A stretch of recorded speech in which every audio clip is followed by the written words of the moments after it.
Welcome back to Midwest Access. I'm Viv Williams. So sleep is so important. And we have Dr. Akingbola here from the University of Minnesota to talk to us about how we can get some better sleep and to debunk some common myths about sleeping. Thanks so much for being here with us. Thank you for having me. I appreciate it.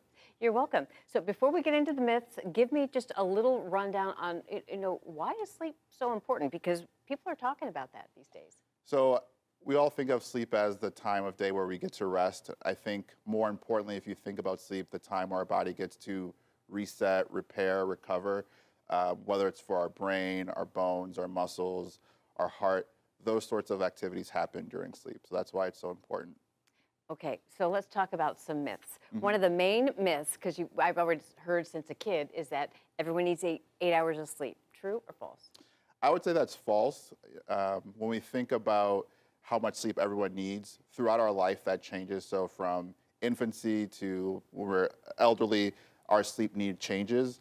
I would say for adults, for children and adults, I think children need more sleep typically. Adults, as we go into our 20s, 30s, 40s, a little bit less sleep, and then and that kind of continues to decline through life. But I would say more importantly, I would focus on making sure that you get enough sleep so that when you wake up, you feel well rested.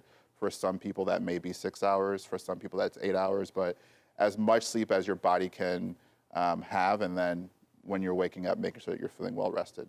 And so how do you know if you're well rested? That's kind of a strange question. Yeah. Because, we're always groggy in the morning and who knows what's going on. But how can you tell? What are some signs that you are getting good sleep before our next myth? So I would say when you wake up in the morning, if that's an easy process for you, so if you're able to wake up without an alarm, and when you wake up, it's easy for you to get up out of bed and to start your day, I would say signs that your sleep is probably not as good as it could be is you wake up with an alarm, it's a struggle, you snooze for a while, you have to, it takes you 30, 45 minutes to get going in the morning. Those might be signs that you're not sleeping as well as we would like you to. Okay, so we move on to myth number 2. Yeah. A little sip of alcohol or something like that can help settle you down and get you a good night's sleep. True or false? So alcohol can certainly make it easier for you to fall asleep, but alcohol, once you're asleep, it does disrupt the effectiveness of your sleep. And so we don't recommend alcohol as a sleeping aid for that reason. And then also that just leads to the concern about abuse potential for alcohol. So does it make it easier for you to fall asleep? Yes. Is it recommended for your sleep? No, it's not at all. Okay.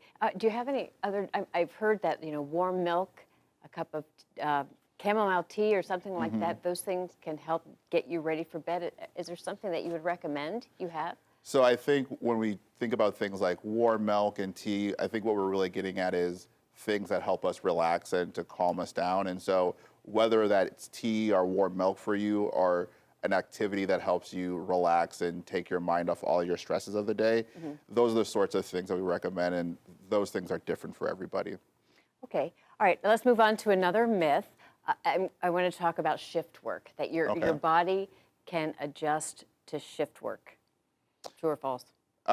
It's true, but it will be very difficult. Shifting from your normal sleep-wake cycle is doable, but it can take a lot of effort and time and months. It's typically very frustrating for people to do so, and it's not easy, but it is doable. A lot of people definitely struggle with having a new work or school schedule and trying to adjust their sleep schedule to that. It's doable, but lots of effort and very difficult. And how would you start doing it? Just by setting a bedtime that's at the same time every day, waking up? How do you adjust to it? So it really depends on which way you're going, and so it'd be very difficult to give like a blanket kind of recommendation, just because whether it's you're shifting up or shifting back, where your original sleep schedule is. So there's a lot of variables that go into play. So it's not a very this is the best way to do that situation, just because of how many different variables there are to consider. So talk to your physician, right? Or your healthcare provider. They can give you some tips. And we're almost out of time, but one last one about sleepwalking. The myth is it's dangerous to wake up a sleepwalker.